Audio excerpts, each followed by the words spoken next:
नमस्कार साथियों, हमारे इस YouTube channel SB study point पर आपका एक बार फिर से स्वागत है। दोस्तों, आज का यह वीडियो एक नए विषय और नए टॉपिक से संबंधित है। आज के इस वीडियो में हम भौतिक विज्ञान के एक बहुत ही महत्वपूर्ण टॉपिक विद्युत चुंबकीय तरंगे यानी इलेक्ट्रोमैग्नेटिक रेज के बारे में पढ़ेंगे।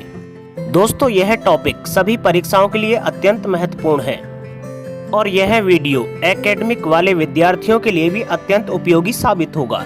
दोस्तों, अगर आपने अभी तक भी हमारे चैनल को सब्सक्राइब नहीं किया है तो पहले चैनल को सब्सक्राइब करें और बेल आइकन को दबाना ना भूलें, जिससे कि आपको आने वाले वीडियोस का नोटिफिकेशन प्राप्त हो सके। जैसा कि हम पहले ही जान चुके हैं, आज का यह वीडियो भौतिक विज्ञान के एक विशेष टॉपिक इलेक्ट्रोमैग्नेटिक रेज से संबंधित है।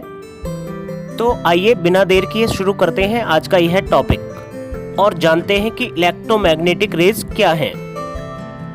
इलेक्ट्रोमैग्नेटिक रेज यानी विद्युत चुंबकीय तरंगे वे सभी तरंगे जिनके संचरण के लिए किसी माध्यम की आवश्यकता नहीं होती या जो तरंगे निर्वात में भी संचरित हो सकती हैं या चल सकती हैं, विद्युत चुंबकीय तरंगे या अयांत्रिक तरंगे कहलाती हैं। दोस्तों, सभी चुंबकीय तरंगों की चाल समान होती है। ये सभी तरंगे प्रकाश की चाल की गति से चलती हैं। जैसा कि हम जानते हैं, प्रकाश की चाल 3 × 10⁸ मीटर प्रति सेकंड होती है। विद्युत चुंबकीय तरंगों की अवधारणा को सबसे पहले मैक्सवेल के द्वारा प्रस्तुत किया गया था। सभी विद्युत चुंबकीय तरंगे ऊर्जा युक्त एवं द्रव्यमान व आवेश रहित होती हैं। साथियों, प्रकाश किरणें ऊर्जा के छोटे छोटे बंडलों या पैकेटों से बनी होती हैं, जिन्हें फोटोन कहा जाता है। प्रकाश किरणों का फोटोन सिद्धांत अल्बर्ट आइंस्टीन के द्वारा दिया गया था। जैसा कि हम सभी जानते हैं, सभी विद्युत चुंबकीय तरंगे विद्युत चुंबकीय क्षेत्र में बिना मुड़े विक्षेपित हो जाती हैं। जब ये किरणें किसी माध्यम में चलती हैं तो माध्यम के कण इनके लंबवत कंपन करने लगते हैं। इस कारण इन्हें अनुप्रस्थ तरंगे भी कहा जाता है। आइए अब जानते हैं कि विद्युत चुंबकीय तरंगे कितने प्रकार की होती हैं। पहली है ब्रह्मांडीय किरणें या इनको कॉस्मिक रेज भी कहा जाता है। इन किरणों की खोज विक्टर हेस के द्वारा की गई थी। इन किरणों की तरंग दैर्घ्य 0.01 से 0.1 एंगस्ट्रॉम तक होती है। कॉस्मिक किरणें सामान्यतः आकाशीय बिजली के द्वारा उत्पन्न होती हैं। इन्हें नुकीले सिरों द्वारा भी आकर्षित किया जा सकता है। हम लोग रिहायशी इमारतों को आकाशीय बिजली से बचाने के लिए तड़ित चालक यानी लाइटनिंग कंडक्टर का प्रयोग करते हैं। तड़ित चालक यानी लाइटनिंग कंडक्टर की खोज बेंजामिन फ्रैंकलिन द्वारा की गई थी। साथियों, तड़ित चालक सामान्यतः तांबे या अन्य किसी सुचालक धातु के बने होते हैं। कॉस्मिक किरणों या ब्रह्मांडीय किरणों की तरंग दैर्घ्य सबसे कम होती है। कॉस्मिक किरणें एकमात्र ऐसी किरणें हैं जो विद्युत चुंबकीय स्पेक्ट्रम का भाग नहीं है। ये उच्च ऊर्जा के आवेशित कण हैं जो अंतरिक्ष में लगभग प्रकाश की गति से गमन करते हैं। कॉस्मिक किरणों के कारण ही अंतरिक्ष में उत्तरी ध्रुव पर अरोरा बोरियालिस व दक्षिणी ध्रुव पर ऑस्ट्रियालिस की घटना घटित होती है। आइए अब जानते हैं दूसरे प्रकार की विद्युत चुंबकीय किरण यानी गामा किरणों को। इन किरणों की खोज हेनरी बैकुरल के द्वारा की गई थी। इनकी तरंग दैर्घ्य 0.1 से 1 एंगस्ट्रॉम के बीच होती है। इन किरणों का उत्सर्जन सामान्यतः रेडियो एक्टिव पदार्थों से होता है। इन किरणों की वेधन क्षमता सर्वाधिक होती है। इन किरणों का उपयोग स्तर एवं मोटाई मापने, जीवाणुओं को मारने, उपकरणों को साफ करने एवं कैंसर चिकित्सा में किया जाता है। तीसरे प्रकार की विद्युत चुंबकीय किरणें हैं एक्स किरणें।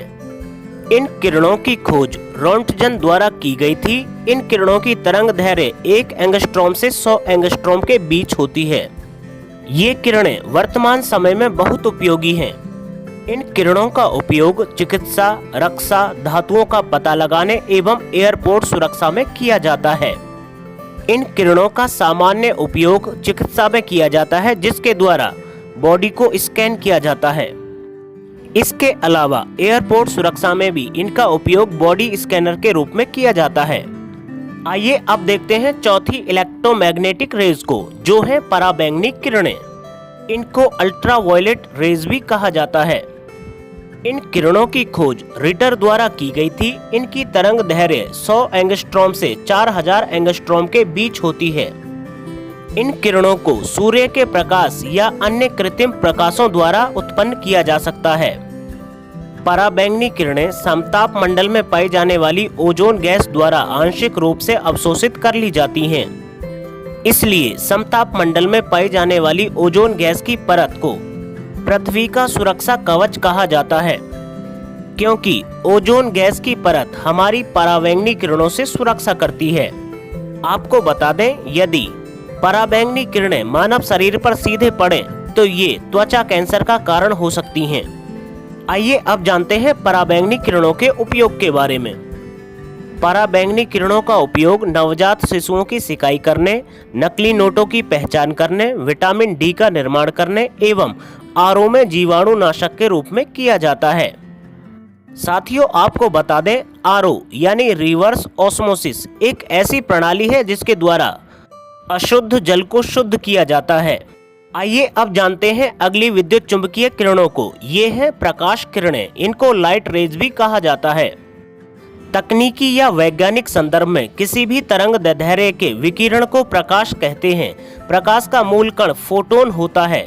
ये किरणें मानव जीवन के लिए बहुत उपयोगी हैं। इन किरणों की खोज न्यूटन द्वारा की गई थी। इनकी तरंग दैर्ध्य 4000 से 8000 एंगस्ट्रॉम के बीच होती है। आइए अब जानते हैं छठे प्रकार की विद्युत चुंबकीय किरणें यानी अवरक्त किरणों को। इन्हें इंफ्रारेड रेज के नाम से भी जाना जाता है। इन किरणों का उत्सर्जन सामान्यतः गर्म पदार्थों से होता है। इन किरणों की खोज हर्शेल द्वारा की गई थी। इन किरणों का उपयोग विभिन्न प्रकार के सेंसर एवं टीवी रिमोटों, लक्ष्य ढूंढने, निरीक्षण करने एवं रात्रि दृष्टि आदि के लिए सैनिकों द्वारा किया जाता है। अवरक्त किरणों को गर्म पदार्थों से उत्सर्जित होने के कारण ऊष्मीय तरंगें भी कहा जाता है। ये किरणें CO2 यानी कार्बन डाइऑक्साइड द्वारा अवशोषित की जा सकती हैं। सातवें प्रकार की विद्युत चुंबकीय तरंगें हैं सूक्ष्म तरंगें। इनको माइक्रोवेव भी कहा जाता है। इन तरंगों की खोज हर्ट्ज द्वारा की गई थी। इनका उपयोग दूरसंचार, राडार एवं माइक्रोवेव ओवन में किया जाता है। साथियों, माइक्रोवेव ओवन में इन तरंगों के उपयोग की खासियत यह है कि ये तरंगे केवल जल के अणुओं को ही ऊर्जावान बनाती हैं।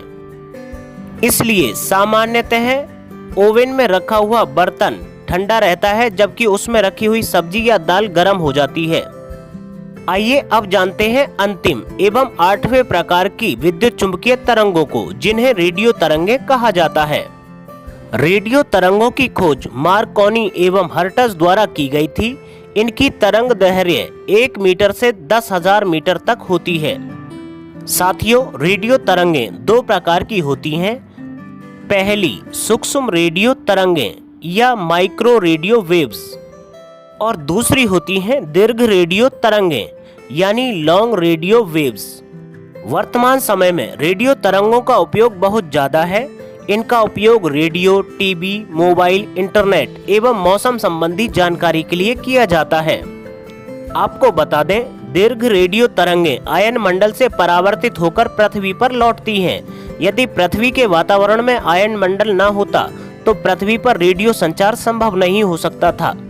वर्तमान में मोबाइल एवं इंटरनेट टेक्नोलॉजी रेडियो तरंगों पर ही आधारित है, और यदि आयन मंडल नहीं होता तो इस प्रकार की कोई भी टेक्नोलॉजी इस्तेमाल नहीं की जा सकती थी।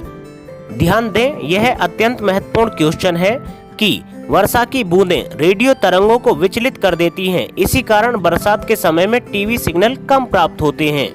साथियों, यह हमारे अनुभव क्षेत्र में है, इसलिए आपने कभी इस चीज को ध्यान में भी दिया होगा। आपको बता दें, पराबैंगनी किरणें, अवरक्त किरणें एवं प्रकाश किरणों को सनरेज भी कहा जाता है, क्योंकि ये सभी किरणें या तो सूर्य से उत्पन्न होती हैं या गर्म पदार्थों से उत्पन्न होती हैं। रेडियो तरंगों की तरंग दैर्ध्य सर्वाधिक तथा गामा किरणों की तरंग दैर्ध्य न्यूनतम होती है। ऊर्जा की दृष्टि से सबसे कम ऊर्जा वाली किरणें रेडियो तरंगे हैं। साथियों, आपको यह ध्यान देना होगा कि जितनी भी तरंगों के संचरण के लिए माध्यम की आवश्यकता नहीं होती, उन्हें विद्युत चुंबकीय तरंगे कहते हैं, एवं ऐसी तरंगे जिनके लिए माध्यम की आवश्यकता होती है, उन्हें विद्युत चुंबकीय तरंगे नहीं कहा जाता। जैसे ध्वनि तरंगे, क्योंकि ध्वनि के चलने के लिए माध्यम की आवश्यकता होती है। साथियों, आज के लिए इतना ही। फिर मिलेंगे किसी एक नए टॉपिक के साथ। दोस्तों, यह वीडियो आप लोगों को कैसा लगा हमें कमेंट बॉक्स में लिखकर बताएं। यदि वीडियो से संबंधित आपका कोई सुझाव है तो हमें जरूर बताएं, क्योंकि आपके सुझाव ही हमें और अच्छा करने के लिए प्रेरित करेंगे। दोस्तों, अभी तक भी अगर आपने हमारे चैनल को सब्सक्राइब नहीं किया है तो पहले चैनल को सब्सक्राइब करें और दोस्तों के साथ शेयर करना ना भूलें। फिर मिलेंगे अगली वीडियो में, तब तक के लिए आप अपना ख्याल रखिए, स्वस्थ रहिए। Thank you so much.